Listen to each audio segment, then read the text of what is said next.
No, Look at the bottom, in the bottom, the blue bar. yeah. Okay, one of the things that's really going to help us is if you're...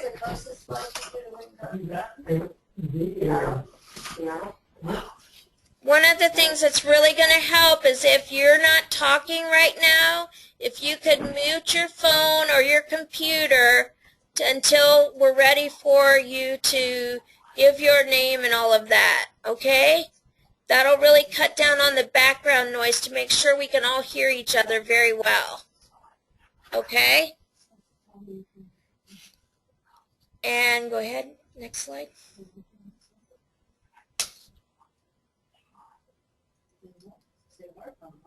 And there we are, your presentation team. That's Nancy Ward, myself, Teresa Moore, and Dee Banta.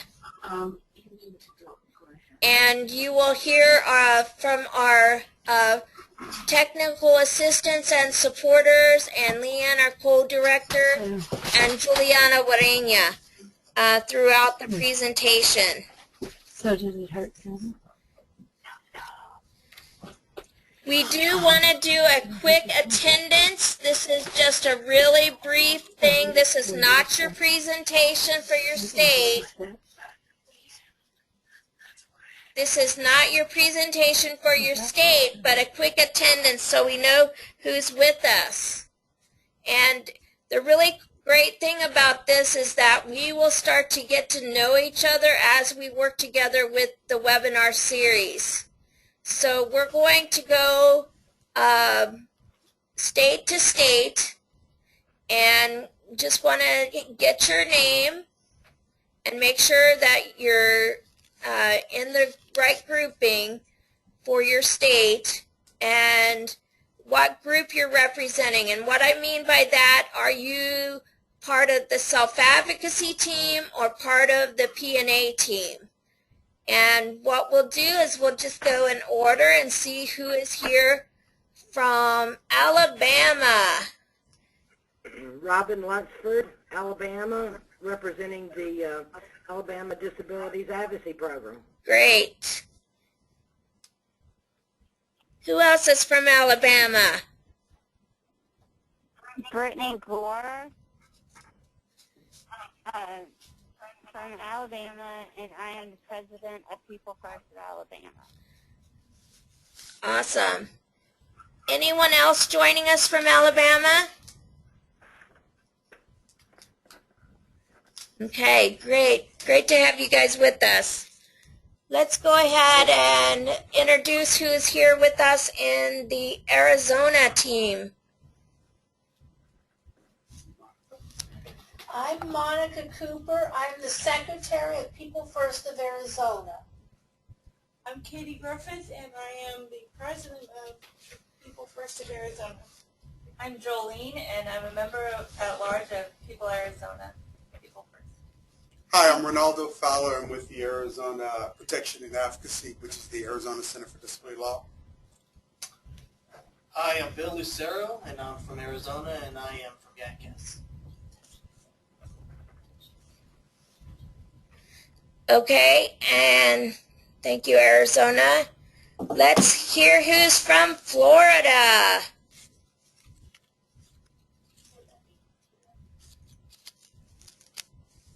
Who's here from Florida? Unmute your phones and go ahead. Hello? Okay. Yes. Hi. Good afternoon. This is Richard Chapman, representing Florida Senators. And I'm Barb Page with Disability Rights Florida. Anyone else from Florida joining us? Okay. Anyone else from Florida? No. Okay. Great. Let's hear from Maryland. Vincent Susso, representing myself as a self-advocate for disabilities. And I'm Tiara Adams, a job coach with Supportive Employment Benedictine. Okay. Anyone else from Maryland? 1 second. Okay. I am Ken Capone. I am the public policy coordinator for People Hospital in Maryland. And I'm Virginia Knowlton Marcus with Maryland Disability Law Center, Maryland Protection and Advocacy Organization. Anyone else from Maryland? This is Tammy Goldsmith. I'm here with people on the go as well, and with technical assistance. Great. Anyone else from Maryland?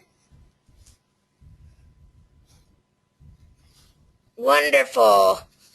And then I think you all had met Leanne.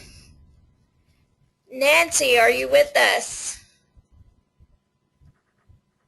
That is a good question, isn't it? Yeah. Nancy, do you I'm thinking, my goodness. There you are, Nancy. Say hello. Nancy? Kevin. Nancy, we can hear you. Nancy. Yeah, it's all, and Nancy. Nancy's here. All right. And I think she's discussing with D what her parts are. So we know that they'll be ready in just a minute, huh? So, great. Well, welcome again, everyone. We're so glad that you're here. We know that some of you are guests and some are going to be the actual training team. And we will get a chance to meet you again here in a few minutes when we do the state presentations. Nancy, are you ready? Is she unmuted? You never answered. oh, we got it now. Okay, I'm ready to now. All right, bye-bye. Nancy.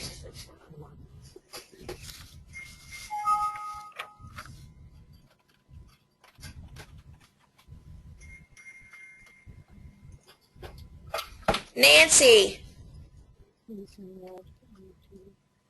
Okay, I'm going to go ahead and do this one. It sounds like Nancy was given some technical assistance there, so I will move on with this slide. What you need to know is that the webinars will be recorded and you will have access to them on the GoVoter pages of the SAVE website. And so that you can listen to it later if you have questions or give us a call. What we'd like you to do today, if you have questions, we would like you to say your name and then ask your question, and probably be name and state would help us to learn each other and know who each other are. And just in case something comes up that we're not going to talk about today or it comes up later, I will be making a parking lot, which is a place to hold any questions that are not related to the topic that we're talking about right now. And then we will take breaks if needed. So if your group is feeling like they need a short break, we will take 5 or 10 minutes, but we'll leave the webinar lines open when we do that. So just let me know if anyone is starting. So are you waiting for me to go, guys? Nancy, I'm taking this slide and then you'll have the next one. Can you hear me, Nancy? She's not hearing me.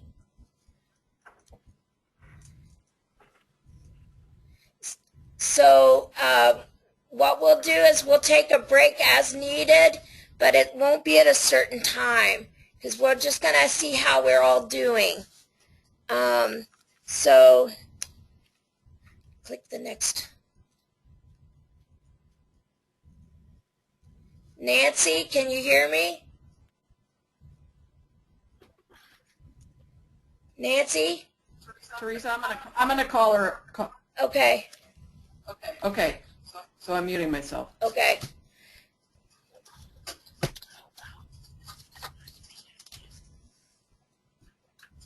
Me. Can you guys hear me? Yes. Yes. Yes. She can't hear us. In the past, this training was 2.5 days long and done in person. And one of the things that was really cool about that is that you could really interact with each other because you could see each other. We learned the importance of partnership and made a guide about partnering. We also have technical assistance from our team, and the support made the training stronger. So we are going to be providing technical assistance to you guys. The training evaluations show us how important it is to future elections. And one of the things that I think is also important is that, you know, it tells the trainers how well they're doing. It's a chance for you guys to be able to give us feedback so that we know how to improve the training. And you can also give suggestions on what changes you think we need. Before you change it, hold on. And one of the things that the evaluations will also do is tell us the stories of experiences that people are having when they're voting. And that gives us a chance to make suggestions at the national level to improve the voting experiences of everyone. Okay.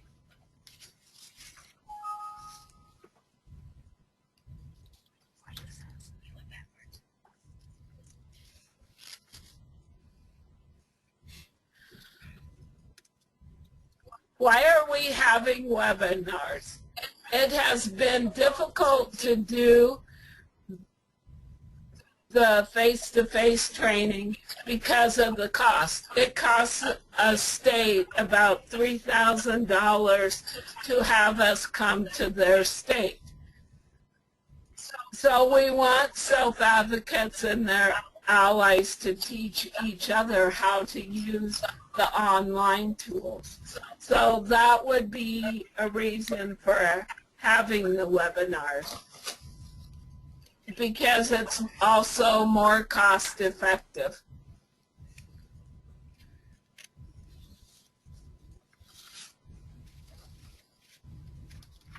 How to treat a good working partnership, how to create a good working partnership. Because we are not sure how much vote training each state has done, representatives from MPNAs and self-advocacy groups meet together at the same locations for the webinar. They need to meet to do homework and to practice training sessions. Alabama Voter Project State Training Team, Self-Advocacy Team Member. Pick a spokesperson to introduce the self-advocates. Select a member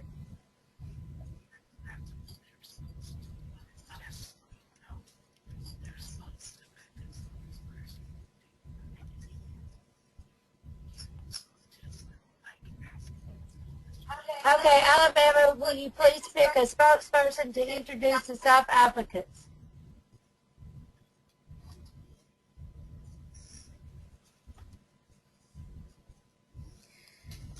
That's Robin and Brittany. I guess.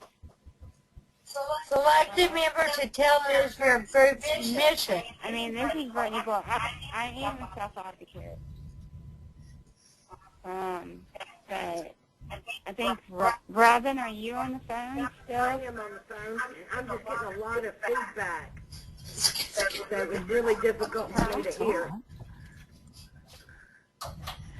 Members, tell us your group's goals.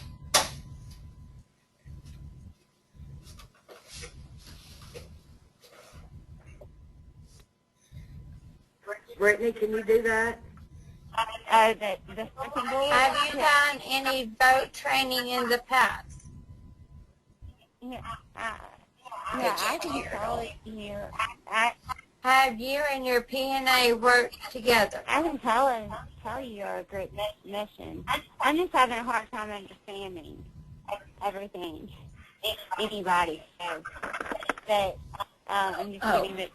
But our great mission at People First is we're a self-advocacy group for people for older teens and adults with developmental disabilities, and we advocate for equal rights for our members. This is Robin Lunsford from the Alabama P&A. We actually go out and do trainings with the different counties. We have a group of attorneys. Usually it's 2 attorneys that are assigned to this task. We're also working with People First. We've done surveys with the League of Women Voters. You know, we put our mission, of course, our mission statement is up on our website, but basically it's to, you know, get out the, that any person can vote. And if they need assistance in any way, we go out and do poll inspections to make sure that the accessible voting unit is actually being set up, and if people request it. We cover that on our website. We cover that through MailChimp, through our newsletter that reaches right at 12,000 people. So that's pretty much what, you know, what we do. We work in conjunction with People First, with Vicki Turnage, with Ability Alliance, with Susan and Brittany, and, you know, just about any agency here in Tuscaloosa and Alabama that actually needs any assistance. Does that kind of pretty much summarize that Alabama Voter Project? Hello? Yes, that's great. Thank you, Robin. Thank you.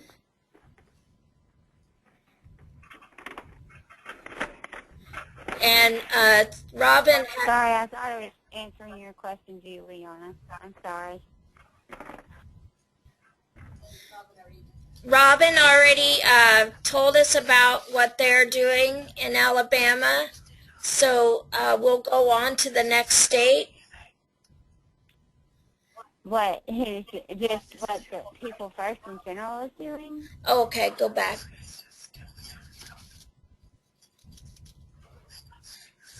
Yeah, tell us about what People First is about and their goals. Okay, I just said that. Well, our goals, we are doing our community standing strong. It's a grant, a 3-year grant with 8, I believe, Southern Collaborative States to make a national technical assistance center. And so that's one of our goals. We've been working really closely with that grant. We work with the Department of Mental Health, and we are helping them with the person-centered planning pilot. I went to some personal outcome measure training. We are doing we're doing a lot of advocacy education, and we work with ADAP very closely. And so, and we help people in those help people with developmental disabilities know that they have equal rights, and we just help them learn their advocacy, help them to know what self-advocacy is, and help them be able to speak up for what they want and know how to speak up for what they want. That's great, Brittany. Thank you. Have you done any of the voting activities yet? I know you're a new president. I've only been president since August. I don't think, Robin may know better than me, I don't think we have, though we were asked to vote when we went to vote, whatever, since I've been president. We had a small election, and we were asked to look at just kind of look at the and I can't remember the name of the machine. I'm sorry. To look at the. This is Robin again from Alabama. We actually worked with People First, and through a lot of their operatives, as I call it, everybody that went out to different voting sites, we had a voter satisfaction survey that we requested that they return to us, Valley, and come up with results to see if there were problem areas for people that have disabilities. So yes, People First, and Susan Ellis, her group, they were a part of it. Brittany's just new, and thank you, Robin. I'm still learning about the past. So thank you for helping me on that one. I appreciate that. You're welcome, sweetie. Thank you both very much. That gives us a picture of what self-advocacy is looking like in the state. And Robin, thank you for adding in some of the details for us on some of the voting activities that Alabama has done. And Alabama, in their history, has a very long history of being involved with SAVE and the voting projects. So I'm excited that both of you will be working together to bring this training again to your state. Do you guys have anything else to add before we move on to the next state? I don't think so. I'm good. Okay. I mean, I think okay. We voted, and I don't know where the other people are that were supposed to be here. Well, that's okay. You'll catch them up, and then we'll. We know that things do happen, as we have witnessed this morning. So you are more than welcome to bring in your team members, and I would. You can call us if you need help with catching anybody up. Okay. Thank you. Okay. And now we're going to learn a bit about the work of self-advocates in Arizona. And if you have a spokesperson to just introduce real quickly the self-advocates that are on your team. My name is again Katie Griffith, the president of People First. And this is Monica Cooper. She is the vice president of People First. I'm secretary, not vice secretary, sorry. And then we have Jolene Gattige, who's a member of At Large. And we have Bill, and he is supporting the People First group and is a member of YACA. He is actually Council of Arizona. And could you tell us the mission of your group? People First of Arizona is a self-advocacy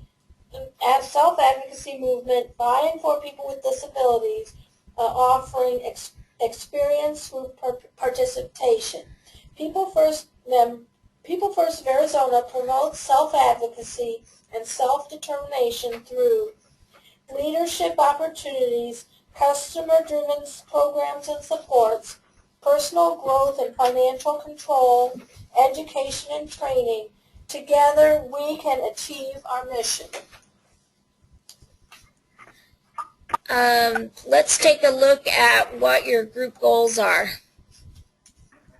And the goals is, one of them is to increase membership, and to do that by being more involved in activities and projects, and to bring more awareness and advocacy. And I have two, and that is outreach to community groups and tell more people in our community about People First and what People First means to us. And Arizona struggles a lot with funding for all self-advocacy groups, so that's one of our goals, more funding for self-advocacy.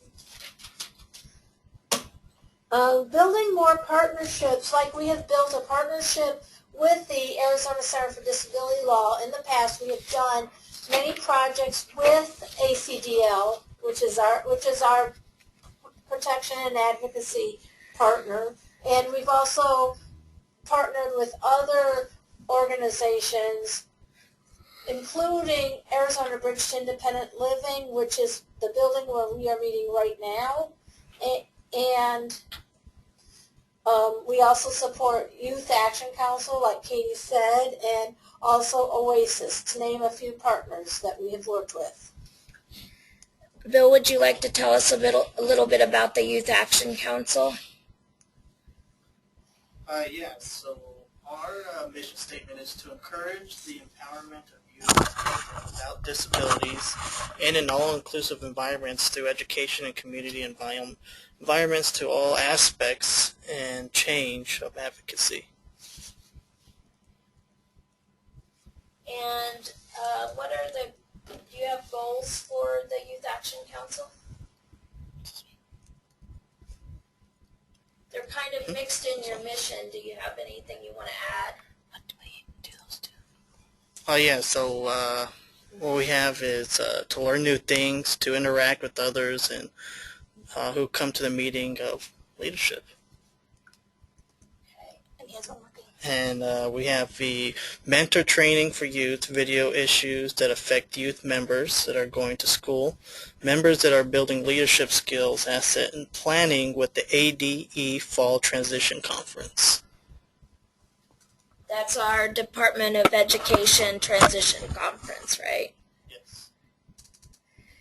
And to just talk a little bit about, have any of you done any vote training?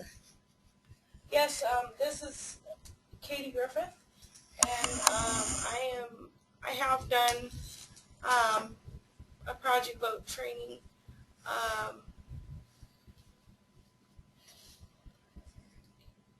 Here with the Arizona Center for Disability Law, and I've also done a presentation with Youth Action Council of Arizona, and I believe high school as well, for a Project Vote presentation. Okay, any other folks that have participated in vote training? This is Monica Cooper. I've done vote training with People First. I've also, and Arizona Center for Disability Law. I've also worked with the Arizona Center for, let me start that again. I've worked with the Arizona Center for Disability Law with People First, going to different schools and other organizations, teaching about voting. Okay. Anything else that you guys have to add about vote training in the past? Okay, just wanted to check in. And Monica, you mentioned that you had worked with the PNA. You've done some youth training with them around self-advocacy, right? Is that right? Yes, it is. Okay. Any other times that you've worked with the PNA? We've done, I do believe it was a voting one with, when we first started Project Vote. And also, I believe, you said youth training. Yeah, I believe it was through the Life After High School? I'm trying to remember the name. I think it was called Life After High School. And we talked, and the Center for Disability Law, some of their members came and talked to the high school students about transitions. Okay. That's way back at the beginning when I first started being a member. So Yeah. And so, Ronaldo, would you tell us a little bit about the mission of the center? Okay. The mission of the Arizona Center for Disability Law is to advocate for the legal rights of persons with disabilities to be free from abuse, neglect, and discrimination, and to gain access to services, maximize independence, and achieving equality. Okay. Okay. And do you have some goals that you're working on? Well, what we do is we have a vision. We see a society that focuses on people's abilities rather than their disabilities. And so those are the main areas as a PNA that we focus on. Some of the work that I've been focusing on since I've been the coordinator for the POWER program in the last year or so is really focusing on young people. I'm really working hard to go into the school settings, working with the statewide Independent Living Council on some projects, really targeting young people. I feel that's very important for us. And we're also focusing on making sure that our voting sites throughout the state are accessible, and we are coordinating with the Native American Disability Law Center on some different projects too. So those are some goals that we're working on in terms of voter education. Great.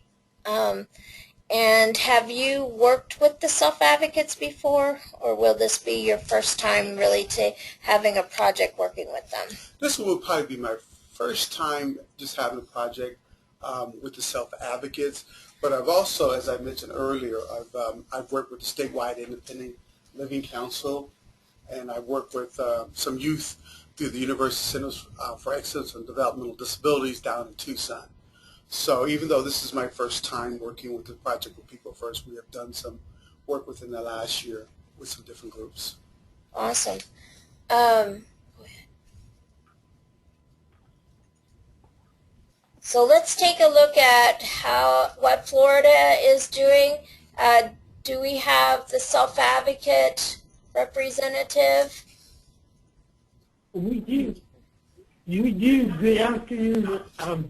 This is Richard Chapman. I hope everything is going good. I represent Florida Fans. We are a group of 150 members strong all throughout the state. We are a 501c3 non-for-profit. We just achieved non-for-profit status last month. Our organization is a statewide self-advocacy organization. We support 14 grassroots self-advocacy.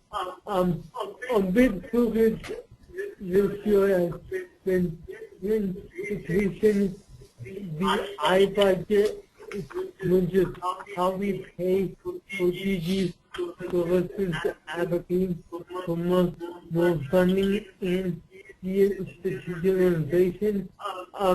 We have not done any voter training as of yet, and we do have a collaboration with the PNA Disability Rights Florida on some projects. Would you like to tell us a little bit about the projects that you're working on with them? Or do you have that available? We just did the project vote survey during the last election cycle, but that's kind of it. Okay. And are you aware of any other times that you guys have worked together? No. Okay. All right, go. Next slide. Thank you, Richard. We're going to hear from the Protection and Advocacy Organization in Florida. Barb? Yes, hi. This is Barb Page. Hi, Barb. Could you tell us a little bit about your mission? our mission is to promote the rights of individuals with disabilities throughout the state of Florida.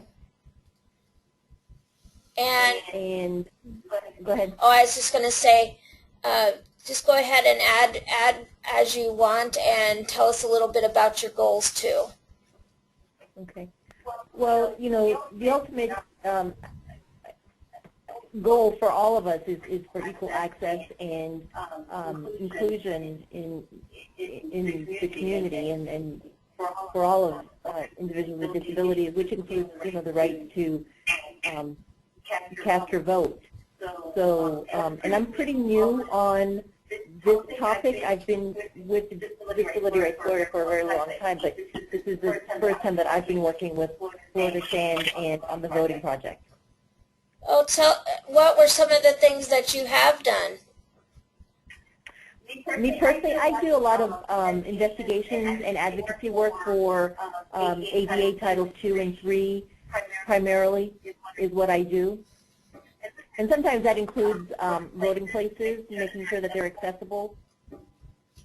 That's great. That sounds like they made a good choice to have you work on this project with us. Thanks. And this is your first time working with the self-advocates, you said? For me, yes. Okay. Are you aware of any other times that the groups have worked together?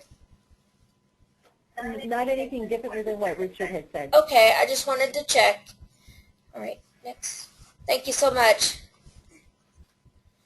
And let's hear from the self-advocates in Maryland. Hey, Teresa, just so you know, we're on now. Great. I'm Vincent System, and I'm been advocating for people with disabilities since I was around 21, 22. I've been on TV a few times. I've even interviewed Tammy and Ken Capone for a local channel, and I've been attempting to change the awareness of people with disabilities and stigma around them. And Ken, you want to go ahead? Yeah, go ahead. Okay. Ready? Go ahead, Ken. People undergo a statewide group of advocates with intellectual and developmental challenges use our voices to be heard and recognized. People have to be active participants in their communities and strive to eliminate discrimination. People undergo has been in existence for more than 20 years. We educate, present, and legislate. We have worked with our PNA and had trainings with the PNA at our last statewide conference. One of our goals is to have an institutional state to empower people. Those are really powerful goals that you guys have. Is there any other, would anyone else like to add anything to the goals discussion?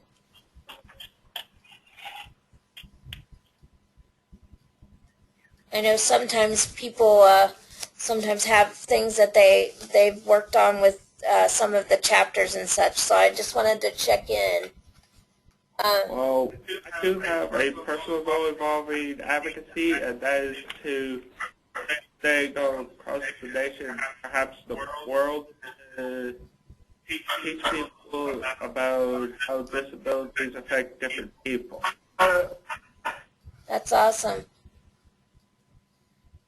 And I heard some information about working together at your conferences and doing some other activities with the PNA. Is there anything that the self-advocates would like to add about working with the PNA?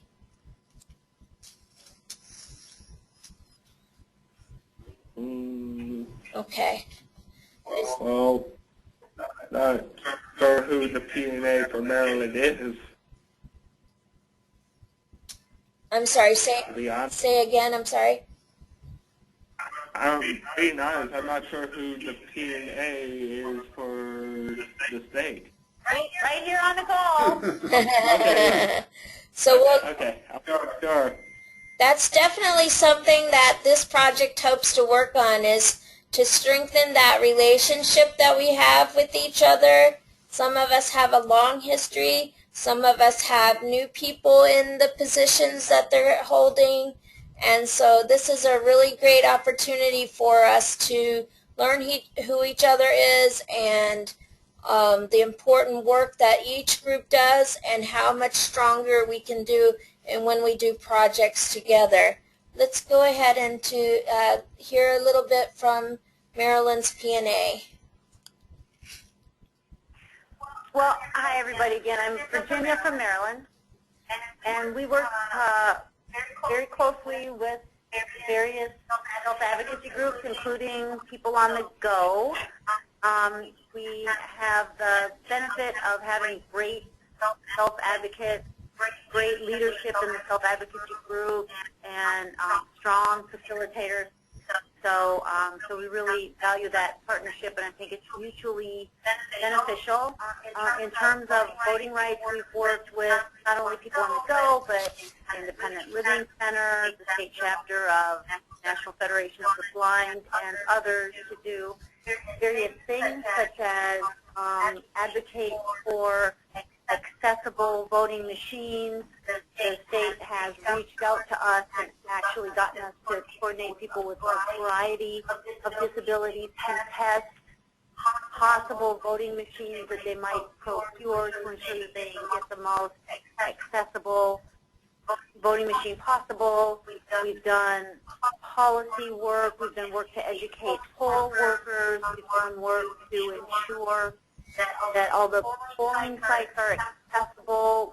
Most of them in Maryland are now, because of the HAVA work and the partnerships that we've had.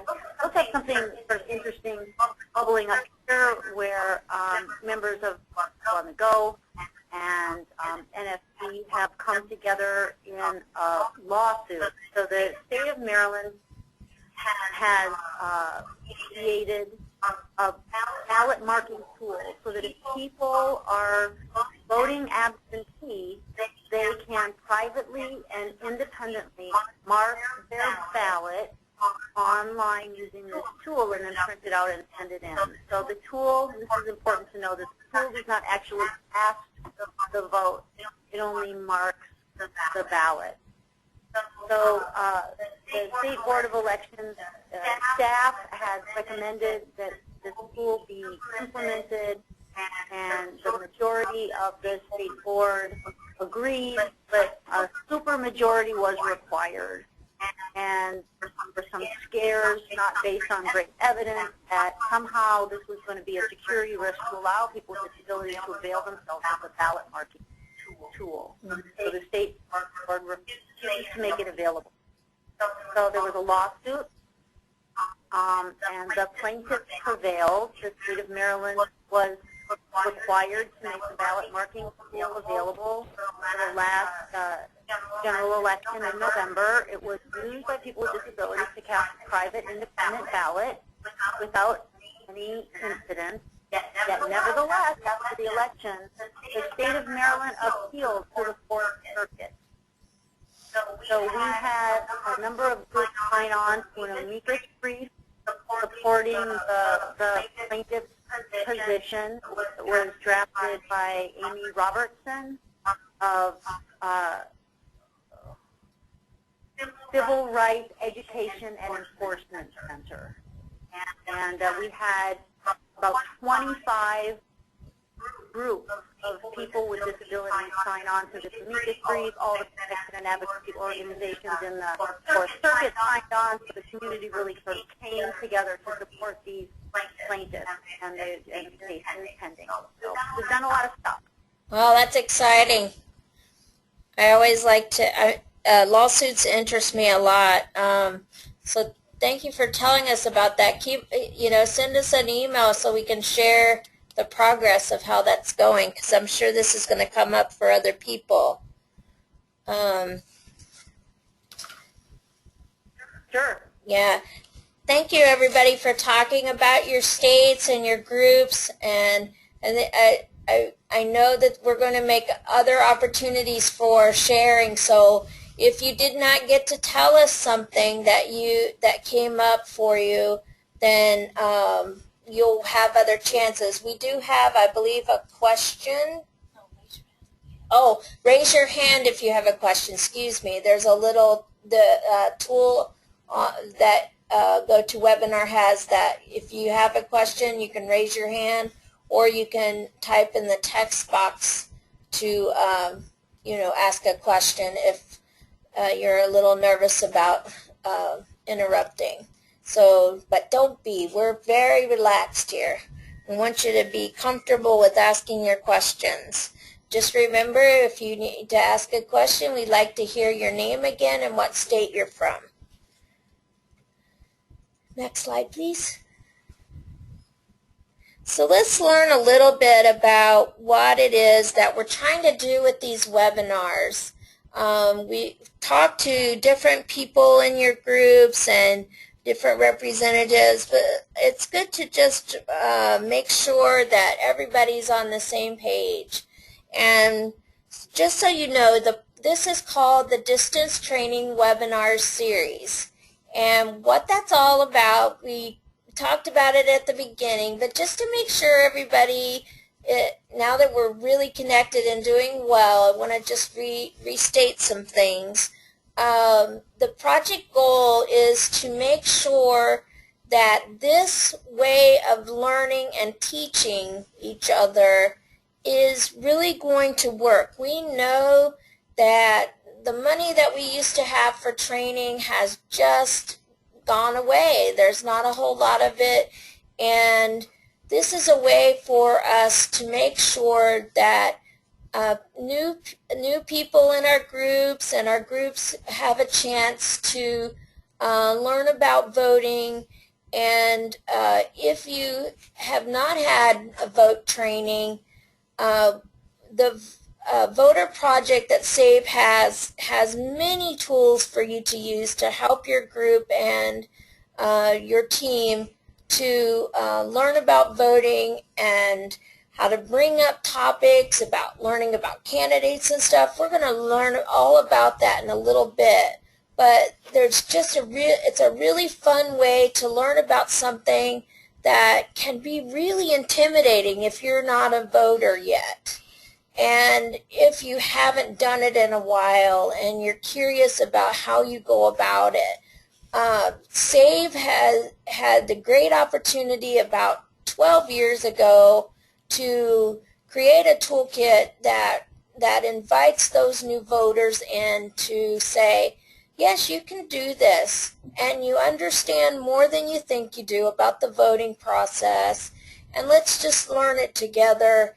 And we need to keep learning that, because a lot of people with disabilities, when we went around and asked people about voting, they were really afraid of it, because if you had it in school as part of government, and that was really intimidating and frightening to a lot of people, because it's just one of those things that we struggle with, because there's just so much to it.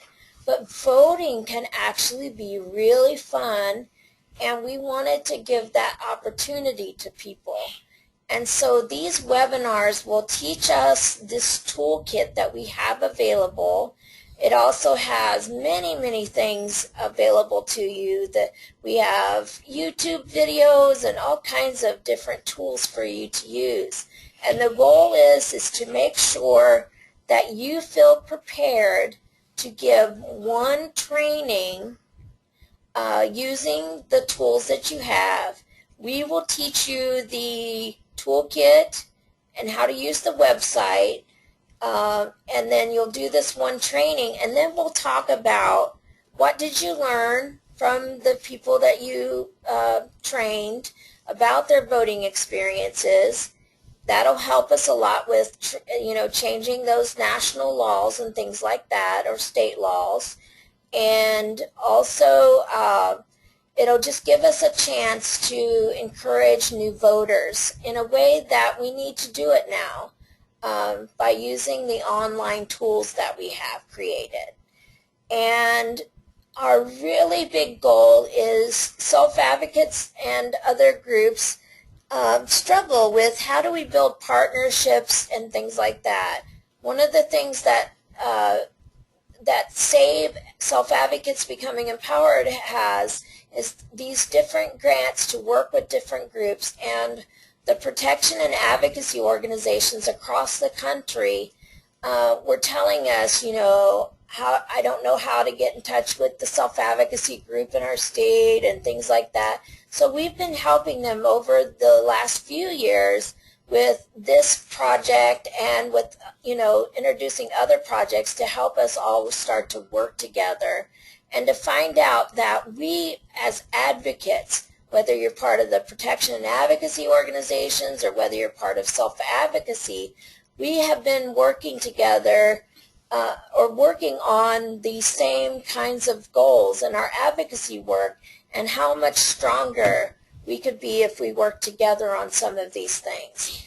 And so, you know, this is just one of the things that you can do together that will build that partnership. And we'll also be telling you as the presentation goes on the roles and responsibilities of all of the groups. And we will, by the end of this presentation today, we're going to introduce you to the website and to the Voter Project Toolkit. So that's what we're going to do with today's webinar.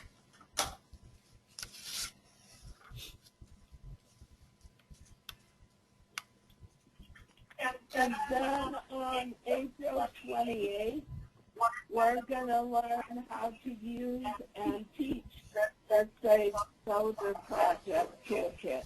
And hope that you guys are going to come and excited about using the toolkit and having it for tools as we are. We're also going to learn how to do language training for your audience. So, because in each of the states, you will be able to go out within your state and do the training. So you will be able to see the people and to be able to tell how they're feeling, what they're thinking. And so that will make it much easier to do the training. We're also going to learn options to personalize the training for your state.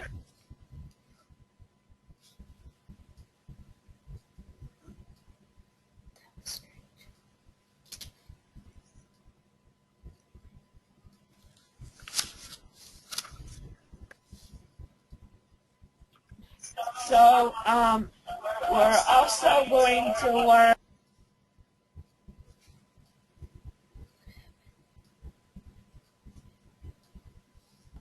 is maybe the time that you need to have your registration and to be able to vote is different in your state than the 30 days that most states have.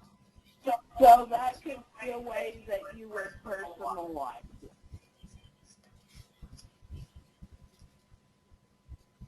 The next slide, please.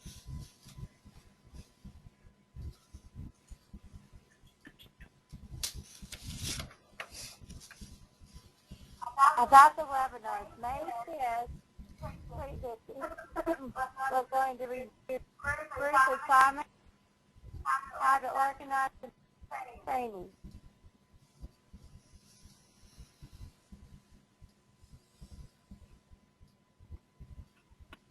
Discuss the importance of evaluation.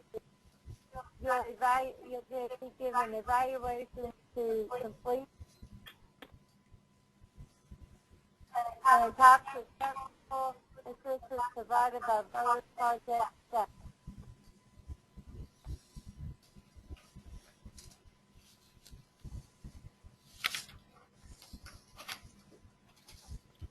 Next slide, please.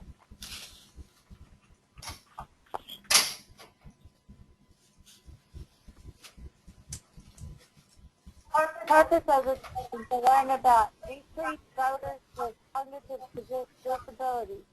We really need to get in the area that people are outraged and really work on teaching them about a trainer. You can get a lot of your people with disabilities registered and make sure it's elected. So this book will learn how to toolkit. The toolkit has lots of good things to learn, how to use them, work together as a team with self-advocacy and PNA. Next slide, please.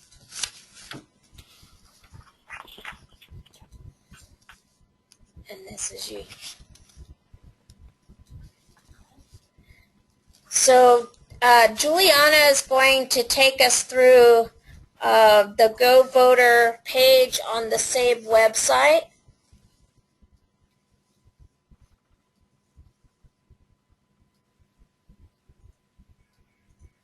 And we're going to take a look at, we want you to be able to find the toolkit on the website. So we're going to saveusa.org, and you'll be able to take a look at that. And where you find it is, you're going to scroll down until you see Go Voter.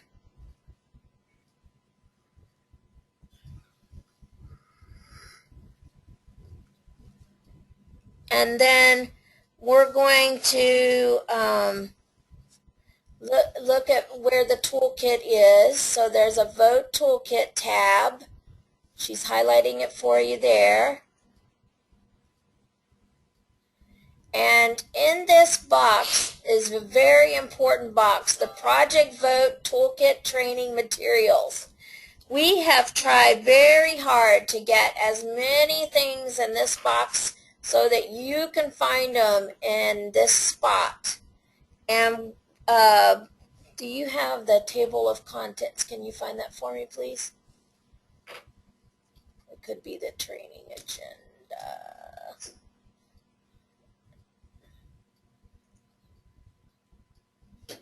There we go. So that is all of the topics that you can learn about in Project Vote. There's an introduction and an activity there.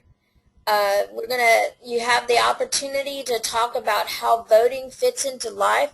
Sometimes people don't have a connection to voting. They're like, why is that important? Well, we made sure that you have a topic here to open that discussion about the different things that people vote on. And we vote locally, in our state, and nationally. And sometimes people just don't have that connection. They're not really connecting to how important it is to vote in those local elections. A lot of times the national gets a lot of publicity and things like that, but the local, the things that really can connect to you and your community, people are not really taking that as serious. So we try to talk about that and how that can affect your life. And then we talk about registering to vote. And when we talk about this one is about that registration card or sheet that you have.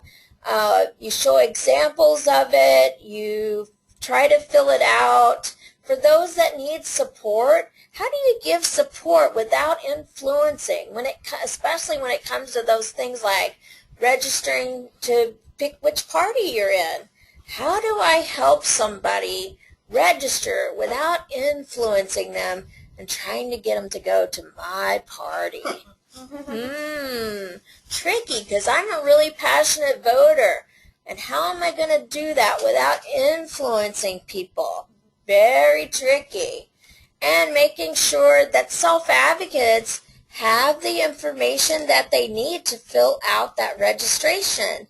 Some people only have their ID with them. Maybe it's not up to date since they moved. A lot of self-advocates that I know who live in group homes don't know their address. Maybe not even their phone number.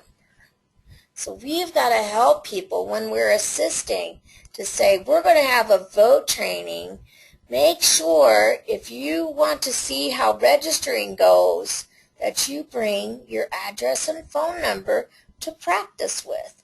Because a lot of times we help with registration drives, right? And we're going to need to ask people for this information. So it's really important that we have a good experience for people to register, and when they know when they need to update their registration. So we have to talk about those things. And rights and responsibilities, talking about that.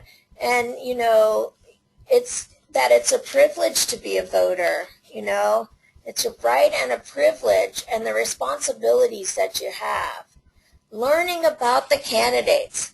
We take a fun look at this, but it's a very serious issue. People want to know, how do I find out what's the truth when they're all bashing each other? Tricky, huh? So we help people talk about that. Yeah?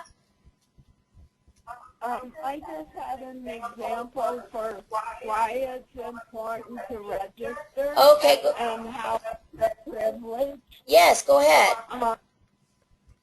One of my friends, in his ethics class that he took when he was in school, the teacher was from Czechoslovakia, and when she was little, because of the fact she came to work for a lot of Europe, her parents had to put her sister in my government staff so that they could come over to see us and they wouldn't be protected. No. And so talk about the story, how it's such a privilege to be able to vote. Because in this country, we have that, but in a lot of places, people don't have that right. And we need to remember that, so don't lose that right. Thank you, Nancy. That is so true. And I found myself very interested in what other countries are doing and how excited they get when it's their voting day and how they have these huge parades and all of this activity. And we are begging people to vote. So I think it's good to have those kinds of stories and examples about how people are fighting to get what we already have. And we also, you know, during some of this talk about saves a look at guardianship issues and things like that. So we do have that, and we want you to learn a little bit about what the guardianship rules and voting say in your state so that you can help people process some of the options that they have. Let's see, where am I? How do you vote? That's, you know, all of these discussions about how things are changing, that's going to be one of those areas where you can bring up the exciting things that you're working on in your state. I mean, who can register? Who can register? Can you tell who that is? It has to be who is it? We have some feedback from somebody that's on the phone. We can hear you, but we can't make out what you're saying. So I'm not sure if you're asking a question or making a comment. If you could, if it's something personal, please try to mute your phone. That would be real helpful. So I encourage you to ask questions if you have one. Just interrupt us, but I think that was something personal. And then we talk about getting around voting problems. our topic 7, one of the most lively discussions that you can have during a training. We have questions and proposed recommendations that we talk about in groups, and it has all kinds of different ways that you can talk about this topic. And then getting involved and building a voting community, talking about people with disabilities actually participating, being poll workers, running for office, doing all kinds of creative things that maybe before this you didn't think about. And then we have a best practices for partnering. If this is a new relationship for your group, or if you're new in this relationship, maybe it would help to do the partnering activities that are in topic 9. And then we have available for you evaluating your training and getting feedback. That's in topic 10. Some people need some help to remember that evaluation part. We get all excited and we do the training and we think we're done and we leave and we go, uh-oh, how'd we do? Did we remember to give people a chance to tell us the things that are on their mind that maybe they were too quiet or shy or nervous to share? That's when that evaluation piece comes in real handy. We want to collect that information so that we can continue to improve all of our voter projects. And now we're going to take a look at where you find the toolkit. So the Voter Education Toolkit is actually the PDF or text version on there. PDF.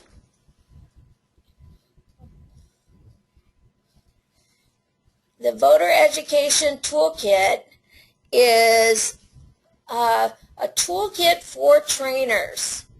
This is not typically something you would give everybody in the room. This is for the facilitators or the training team members. Go ahead and show us a couple pages. Oh, somebody has a question. Just one moment. I can't read it. Can you see it? Now, the question is, are you supposed to do the whole day training? That is totally up to you. If you would like to teach all 9 topics, you are welcome to do that. For this project, however, you are not required to do that. We want you to think about who it is that you want to get the training. If it is a group that is experienced voters, they are registered, but maybe they're not participating as much as you would like, or you would like their help to increase voter participation, you might just do a couple of topics with them and a couple of activities just to get them to be motivated voters. And if people are asking you questions about things, how do I find information about the candidates? Maybe you'll focus on that. It's totally up to you. We'd like for you to pick a couple of topics that you would do during your training, and it is very possible to do a couple of topics in an hour and a half to 2 hours. That is perfectly fine. We do not require a certain length. But if you've got a room full of new voters and you're excited about it and you want to do an all-day training, it is very possible. And we could help you. That's one of the technical assistance things that we're talking about. Talk about what the group is that you're wanting to train, new voters or experienced voters who are not voting, or it's a group that doesn't get a lot of information. It could be, I think we had some interest in the deaf and hard of hearing community. If you have support in a network with them, maybe they would like to hear some of the things that we have to offer. you're more than welcome to do that. So there is no certain length that we're asking. We're asking for one training that takes advantage of what did we teach you and did you feel ready for training this group. When you go train, you'll know if we did a good job getting you ready or not. Okay? You'll know whether your team met enough in person to feel ready and to feel organized as a team. Those are the things that we're going to learn, okay, by doing this. And let's see, let's take a look at a couple of pages. As you can see, we have a long history of working with different partners to make this happen. And so it has a lot of history. This was updated in 2012, and we're on our 6th edition, and we're probably going to update again soon, just to make sure that the VOTE project stays up to date. We're now calling this the Save VOTE project. So we will be changing the title a little bit, but you don't have to worry about that for this training. Here again is all the topics and the pages that you can find them on. Keep going. Wanted to show you a little bit about how it's set up. Keep going, please. There's a very nice letter we wrote to you.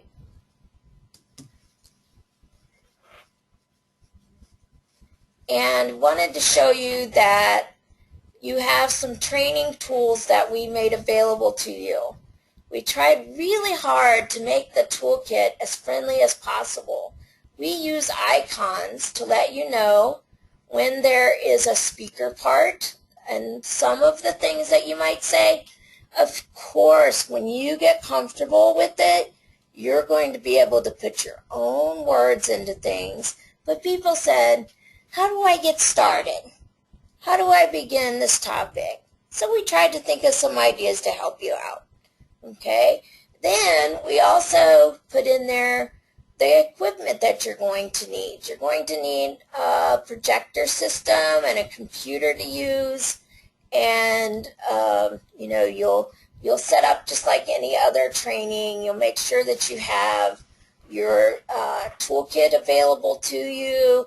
And the slides are going to be loaded on your computer. You'll download those and have those ready. And you'll be able to cut and paste the ones that you're going to need. And then if you like handouts, we have those available for all the different topics. A lot of times we just take advantage of that time just to talk, just to have discussion. But that just lets you know that there is a handout for you if you'd like to use one. Also, we have different roles for people. Some people will be the lead speaker. Some people will be the note takers and do the activities that are on big paper. And that big paper picture lets you know that it's time for one of those big paper activities, that there's a question that we want the group to do. Keep going, please. We also have, we want you to make sure that you have a camera available so you can take a picture of your training. So we just remind you of those kinds of things. That's just a reminder to bring those copies of all of the things that you might want to hand out. Of course, we always need our masking tape, markers, and we have some games that have candy involved and things like that. We want to remind you to bring your registration cards in case somebody asks about what your registration card looked like in your state. They're all different, every one of them. But, and then if possible, we want you to work with your voting, excuse me, it's not coming to me, Secretary of State's office. There we go. It didn't come to my mind. Secretary of State's office representatives, and you got to plan this well ahead of time to get a voting machine. Ooh, that's a training that really rocks. is to have the machines available for people to practice. And we want to make sure that we have attendance for your trainings, and you might have other trainings that you want to invite people to, and you can use your sign-in sheet for your voting training to help you do that, and to have name tags, because it's really hard. You know, the more people's names that you can ask questions and say their name, it just helps you connect to your audience. And of course we have pins, and then if you like, there is a Go Voter video that you can download. Sometimes you have internet access, sometimes you don't, so we want to make sure that you check on that. And then for that topic 7, there are activity cards that you can print off that will help you do that activity, to talk about the struggles that people have with voting and get that topic open. We start talking about that, and you learn a lot about what people have experienced. Sometimes a bad experience can turn people off for years from voting. And so we want to talk about that and help them figure out how they can get re-involved and start being a voter again. And then if you do that all-day training, we recommend that you do have certificates available for people, because it's a real honor to get to do the whole thing. It really is. And again, we're just reminding you about the projector and laptop, and make sure you have your PowerPoint slides, and so that you can project the slides. We want you to make sure you plan ahead and ask the question, do you have a blank wall that I can project on, or do I need to bring a screen or something? So a lot of people have systems already set up in their facilities, but you never know. It's just a good question. And then remember to brag about your group a little bit. Bring some brochures and things for them to take home with them. Go ahead. And here is how we are set up. There is a time that we put on the activities and training, and this is based on an audience that is approximately 20 individuals, is the estimate that we use for those time frames that we suggest. The things that you might say are in the blue boxes. When there's a group activity, you'll see the picture of the group. When there's a big paper question or activity, you'll see the guy with the big paper. And when it's time for you to do a slide or something, they will put that projector slide up there again. Here is how we get ready for the trainings. Sometimes it's remembering who's supposed to do what. Who is supposed to do what? I'm not doing it all. Who is going to help me? And who's going to bring what? Who's going to do what? This will really help you. I know you think you've done a lot of trainings, but this one has a lot of detail. And you don't want to miss a big piece because you didn't use your checklist. So we made this friendly checklist for you to use. Okay, go ahead.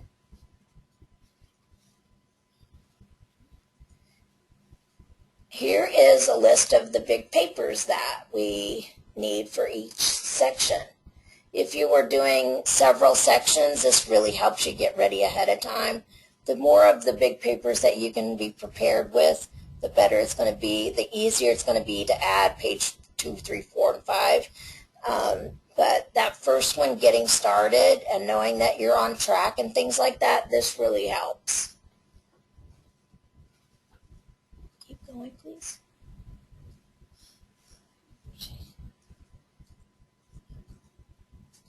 And here is how it's set up. So just those friendly reminders about how much time it's going to take, what tools you're going to need, excuse me, the slides that you're going to use, excuse me, very well.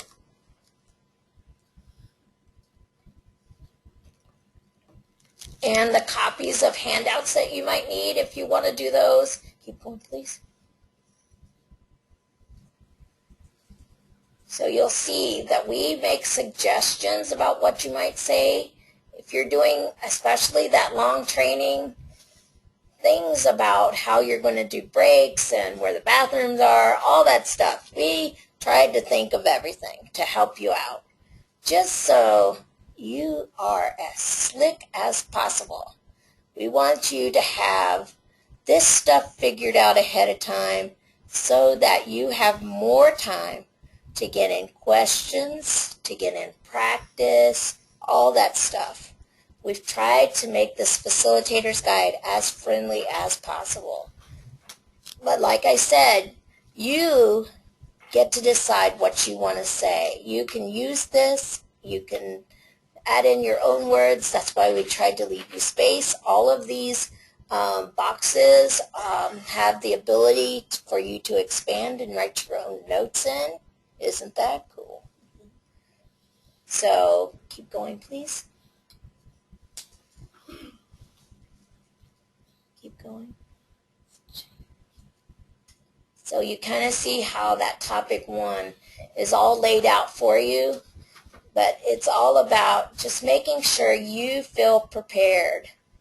And so that is, can you go to, I believe evaluations is on that also. Oh, the handout, just show them where the handouts is located in the, see how the handouts has, yeah, the handouts has a whole list for you, and so you can find all of the different activities and the handouts that you will need.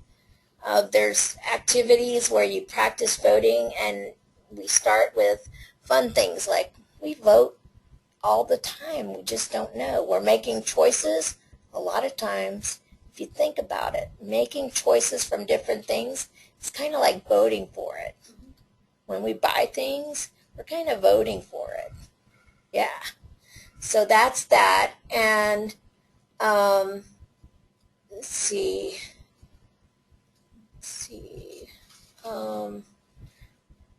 Evaluations. Is that on there? You can click on that and see. So here's an evaluation form that you can use.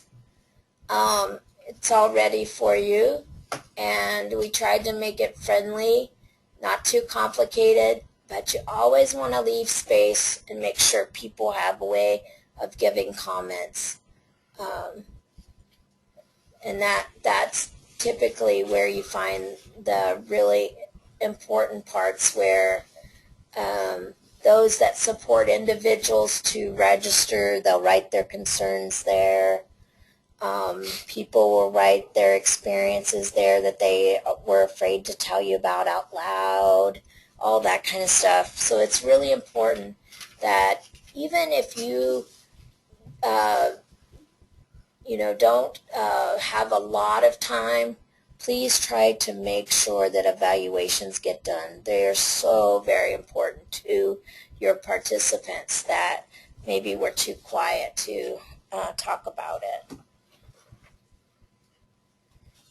And Nancy's going to talk a little bit now. We'll go back to the PowerPoint, please. And we're on the next slide, please. So Nancy, would you take over, please?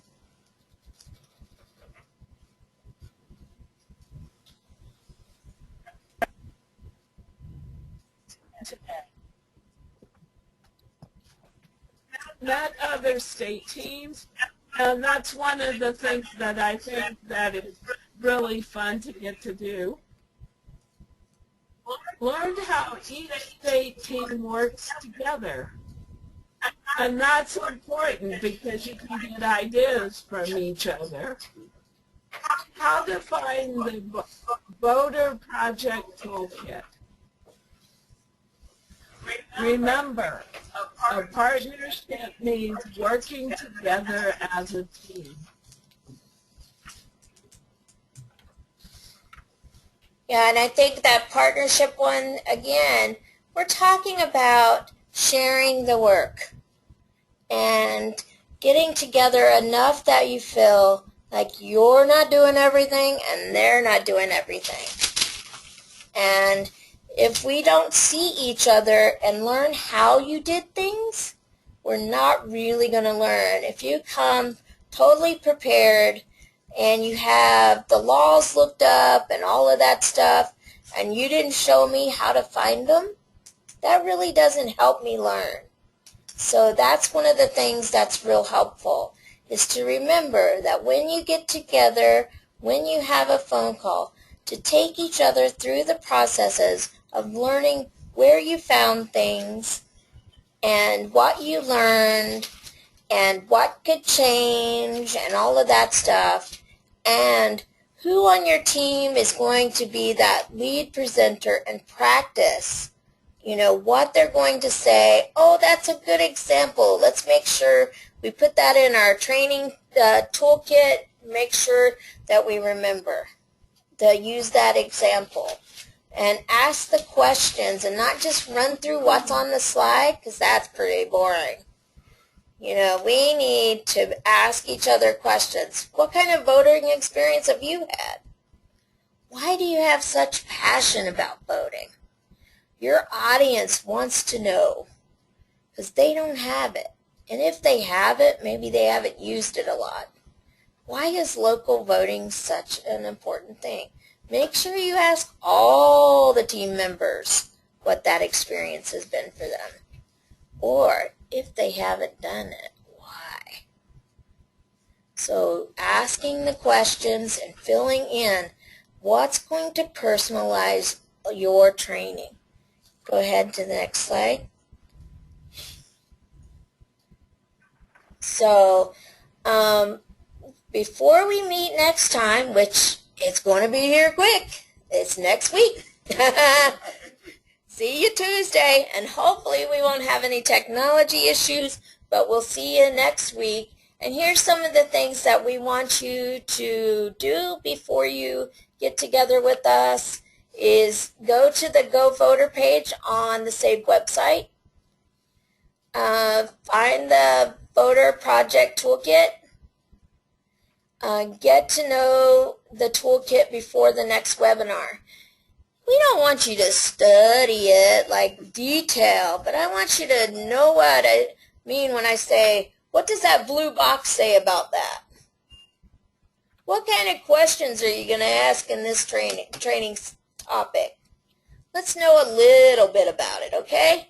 So, and we would love it if you either take time after these calls to get together or make a call before next week and talk about the toolkit. Come up with your questions that you have for us. Like, we're not getting something here. What's missing? Help us to make this the best training ever. Because if you have a question, the other teams probably do too. They're just not quite sure how to ask it. So we want to make sure that you guys have a chance to get together. And so if you can, have some lunch or a snack together after these calls, or make sure that you get together in between. And it doesn't have to be for a long time, just that kind of thinking about what it is that we are trying to do here, and start gathering your ideas for where you might want to do your training. You'll just be ahead of the pace if you talk about these things ahead of time. That's what we want. Next slide, please. And before we meet next time, we want to get to know about our state's voting rules. Do you think you know? Maybe you're right, and maybe you're not. Or, was that the state I used to live in that had that rule? I don't know. Get to working on that kind of information. Get with your PNA if you're not sure. Have them help you figure out, where do you find this information? Because if you're doing a training in the future and the PNA is not there, where is this stuff at anyway? Where do you find the dates for all this stuff? So how many days before you vote do you have to be registered? What do you have to show poll workers to vote? What are those ID laws in your state? And what are the different kinds of IDs that people might have in your state and what they can bring? And for some of us, it's just having a utility bill with the address. Is that for your state too? Or did that change from last year? They're always working on voting laws, always working on them. Did it change since the last time that you voted? And where do you vote? Sometimes people have really cool things about voting. Do you have the voting from your car if you can't get into the polling place? What are the voting laws for your state? Where do you vote and how do you vote? Go ahead. Okay. Teresa? Yes. Just a quick comment, 2 quick comments. One of the other trainer who helped Teresa and I develop this training, her name is Tia. She moved upstairs in her apartment building, and because she moved upstairs, that changed her polling place. And the one time since I've been 18, and I'm going to be 65, that I didn't vote was because I moved across the street, and I didn't think that that was going to change the place I registered, but it did.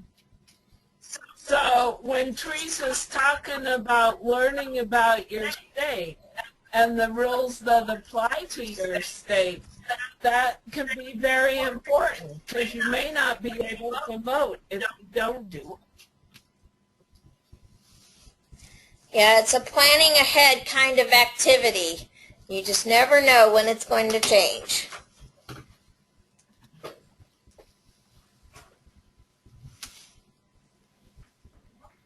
So we're going to open it up and give you guys a chance to ask questions.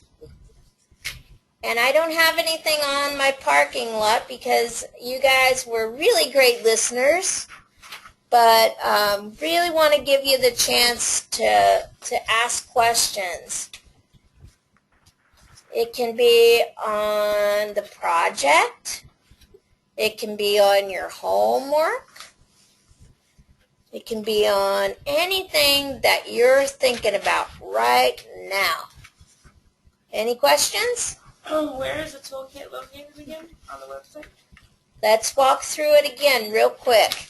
Let's load the SaveUSA.org page. Can you do that for us, Juliana? Go back to the beginning.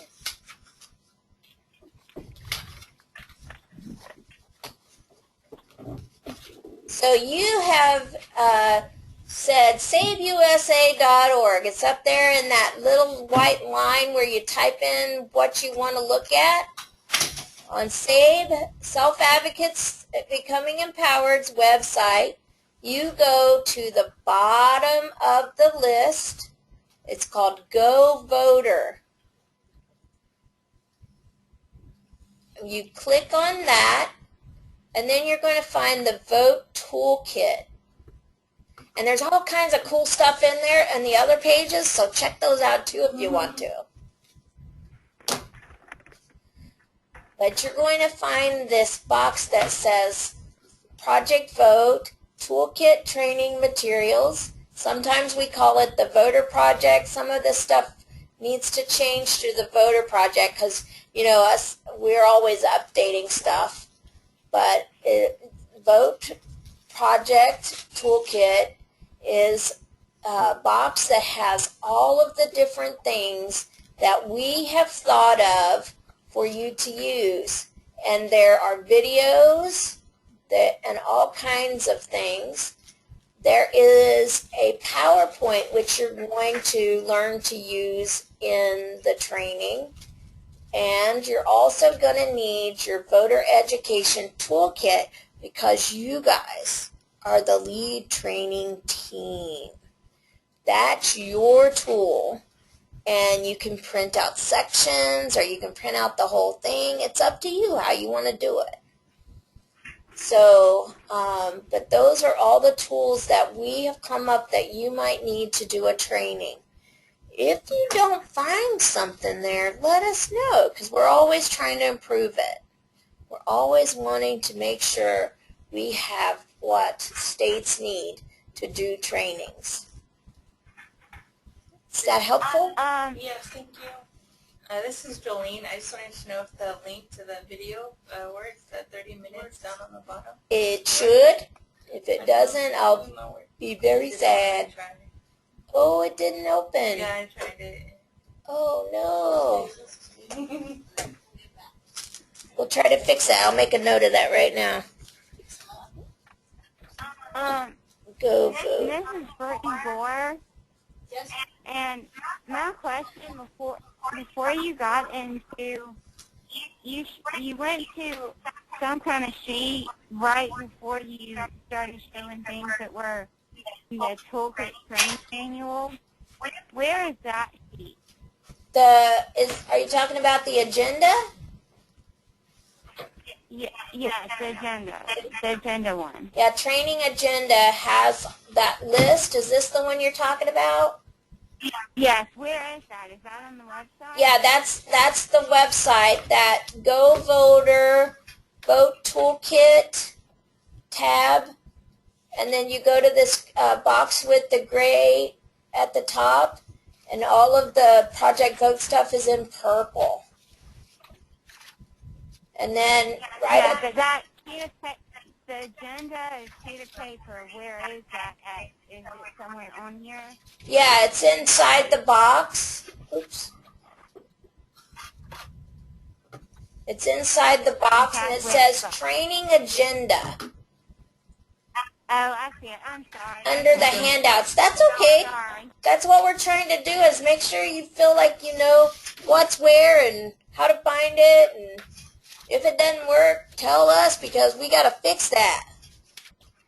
And that happens sometimes. If stuff doesn't work when you're trying to use it, you give us a quick call or email and say, Teresa, that link doesn't work anymore. What's going on? And we'll try to get it fixed for you. I hope not. Okay, is there any other questions?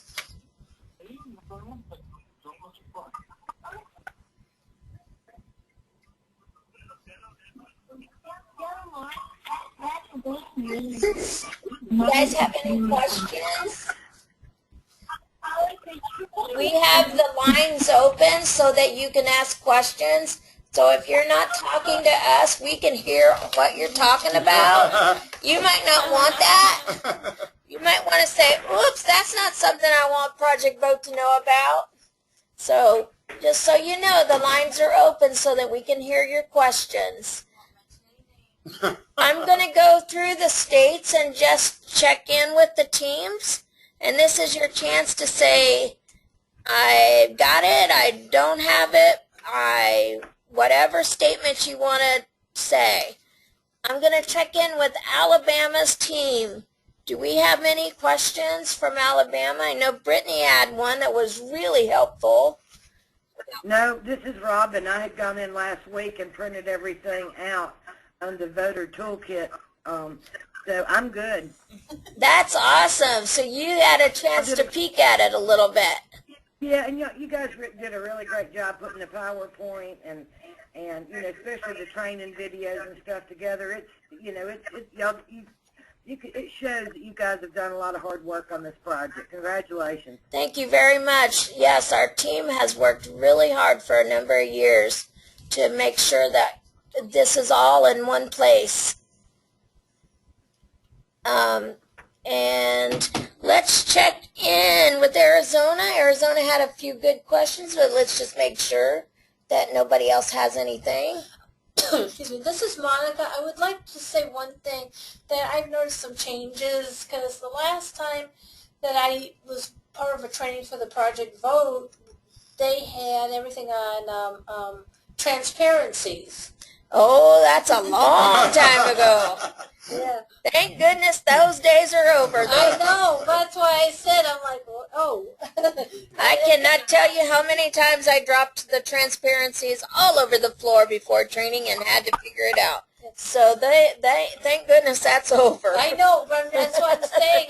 When you were reading the toolkit and everything, I realized, whoa, has it been that long since I've done a vote training? It's time to do it again. Yeah. And see what's happening with modern technology. Yeah. Let's check in with our Florida team. Anybody got questions in Florida?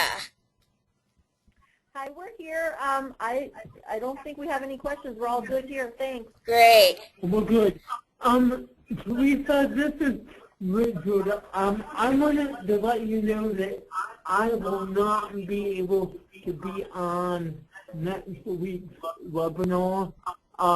But I was hoping that I might be able to listen to the webinar recording afterwards. Yes, we will have that available for you on the pages so that you can listen to them.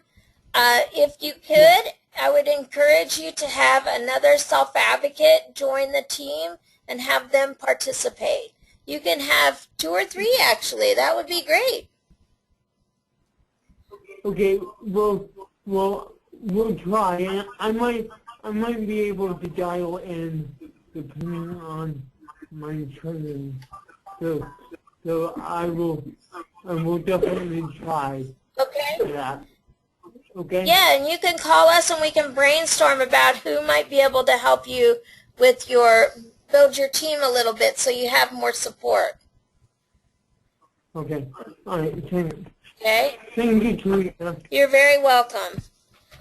And let's check in with Marilyn. Hi, this is Tiara from Maryland, and I just want to say you guys did an excellent job on this project, and it's, I can see you put hard work and dedication into it. This is actually me and Vincent's first time actually doing a webinar, and we both really enjoyed it. And I'm also, as he's learning, and I'm learning as well. This is my first time. I've been with the company maybe for about 3 months now, so this is my first time really learning about, advocacy and self-advocacy and all this stuff. And this is really a great project. And he also has just one question for you. Great. Actually, it involves people who have not cognitive disabilities, but people like me who just have ADHD and short attention spans. How do you recommend we keep people who can't always focus or find the training to be boring, keeping them from interested? Well, the really great thing about Project Vote is you have a number of ways to keep your audience interested. It has activities and discussions in every topic that move at a good pace, but not so fast that it runs somebody over. And you have handouts that you can use for people to write on. And those discussions have the big paper, which really helps people follow along and helps them keep track about what's being talked about. And you also can encourage people, if they need help, you can bring paper with you for them to write their own notes. And sometimes I find that if people have things to write on, it helps them to focus. And you can build in breaks as you see the groups need them. It's all the pace that group needs. And some groups will need more breaks than others. We also find that if you have snacks or food, that helps keep everybody calm and in a friendly place. And, Calm and in a friendly place. Yeah. It does. It usually does work for those that struggle with that issue. And so it has a lot of support for you. And also, once you figure out what your audience is, and let's say that you know most of the people and that they have a particular issue, like a lot of the groups that we used to work with had individuals who don't read. How do you keep people interested if they don't read? And everything that we're doing is about writing. So, you know, that can really be something that you as a facilitator can work on. And, you know, to keep it interesting for them and to make sure that they don't feel left out, you still give them all the papers. That's the trick, is you don't leave them out. If you give papers out, everybody gets them. And usually people read a little bit more than they say they do because they're afraid that they don't read the whole thing. But if they can see some words that are familiar to them, that helps. And so we learned that a long time ago. You never leave anybody out. You always include everybody. And one of the coolest things is that they can learn to say the word vote. That's a real good one. This is Monica. This is Monica from Arizona. One thing that I've done when I've done trainings that involve PowerPoints, I'll read the PowerPoint, but I'll say, please follow along if you'd like. I mean, that way everybody can follow along, and like Teresa says, there may be a word that they can read that they don't realize it. Yeah. But I always offer, say, please follow along if you'd like. Yeah, but those activities that are built in here, we use a lot of comedy to help teach a serious subject. So, you know, it helps people relax. Yeah, go ahead, Nancy. I got to talk about learning your candidates, because that's right on what you just said. One of the ways we help people understand how to choose a candidate that they want to vote for is sometimes people with disabilities will pick somebody to vote for just because they have a cool shirt on, or, you know, they're nice to you, and so you think you should vote for them. So we do a skit, and Teresa usually plays Sally Socialite, and I usually play Carrie Community. And so that's one way that you can keep people interested, is by using fun things like that, you know, people can get into. And I actually, while I was listening to this, I actually was thinking maybe sort of like in the practicing between friends and figuring out what everyone has learned, I was thinking maybe make some sort of board game and you get questions for the different that you learned in the sessions, and and to move around the board, you have to answer the question. Wow, that's cool. And be throwing some opinion questions in there which have no wrong answer, just so that everyone can move. How did that sound as a possibility? That sounds wonderful. We like that idea, don't we, guys? Yeah, that's great. Yes. And we would love for you to share anything that you create or ideas that you have, because we would love to put anything that you create like that, if we can figure out a way to do it, is to make it available to everyone by putting it on the website, so that other people who are looking for new ways to teach can use it. So if you would love, if you come up with that and would like to share it, we would love to share it with, everyone. Okay. Awesome. Will do. This is Virginia from Maryland. Marilyn, we have been talking about a sort of a best practice that we have here, something that we've used in our nonpartisan voter forums before elections, and then also in the People on the Go annual conference last year. They had a voting training, and one of the components that we have used is we coordinate with the local Board of Elections and have them bring in one of the voting machines. And this is responsive to what they found out when they surveyed people with disabilities and found out that some of them are reluctant or nervous about voting.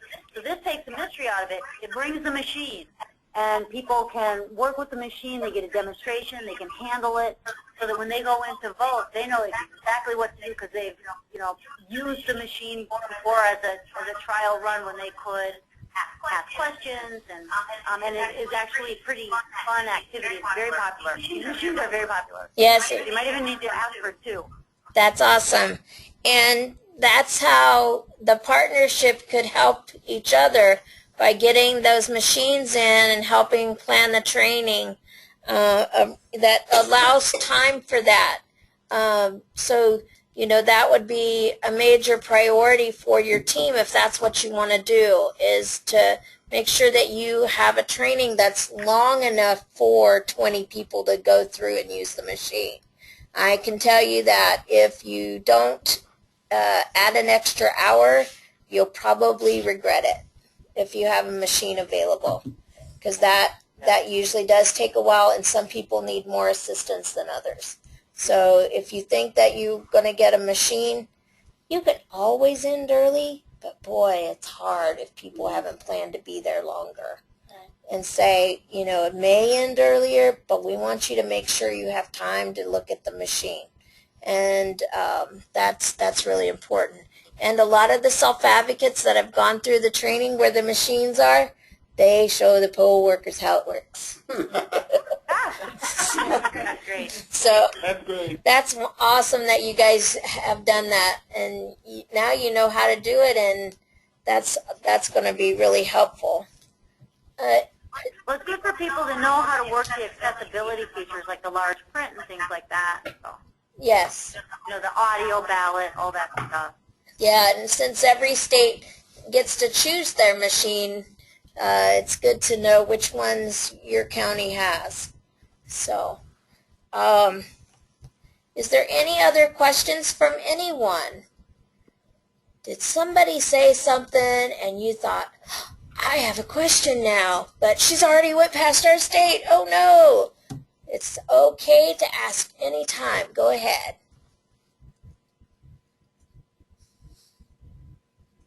You guys are just so on top of it now. You're thinking already, and you don't even have questions. You've already jumped to, oh my goodness, we've got a lot to do, but isn't this fun? Yeah. Voting is fun. If we can get people to think of voting as fun, wouldn't that be awesome?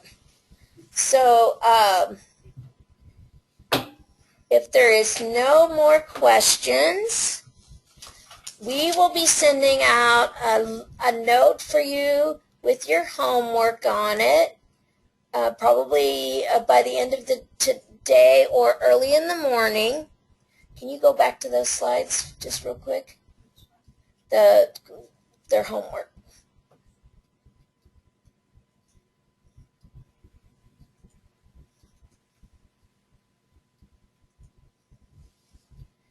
And the next time we meet, you will know the things like how many days before you vote do you need to be registered, and what kind of ID laws does your state have, where do you vote.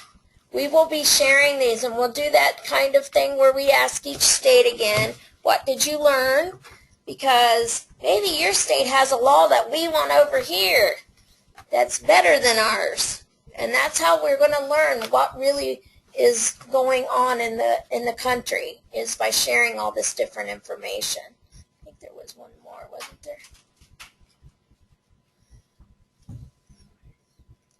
And you're going to practice moving around the website. You're going to go to saveusa.org, and you're going to find the Go Voter tab at the end of the list. and you're going to look at the Voter Project Toolkit. I would like to say, it says on the PowerPoint that it says www.govoter.org. Should it be SABE? Yeah. SABE.org. Yeah, either way will work. Okay. Yeah. We just want you to look at the save pages if you get a chance to. Okay, thanks. Okay. Thank you for catching that. I forgot to say that. And then just glance around and see how the toolkit is set up. See if you have any questions and write them down so we can talk about them. And if you can, get together and start working together on how you find this information. Because it's no good unless the whole team knows how to do it. Okay. Any other questions real quick before we sign off? Well, again, thank you for your patience. I'd like to thank our presenters, Nancy Ward, Dee Banta. Thank you, Leon, for helping keep the team going when we were having technology problems over here. Thank you, Juliana, for working us through the slides and showing us the how the website works. And thank you, Dee, for joining the team. We're so happy to have you as part of our presenter team.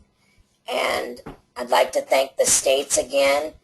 Thank you for joining us on this adventure in learning how to use the Voter Project tools through the webinars. Thank you, everybody. Well, and Teresa, we'd like to thank you. You have done an outstanding job explaining this. Oh, you're welcome. I'm so excited. I can't stand it. Thanks, everybody, and we'll see you next week, same time. Okay, thanks. Bye. Bye. Bye.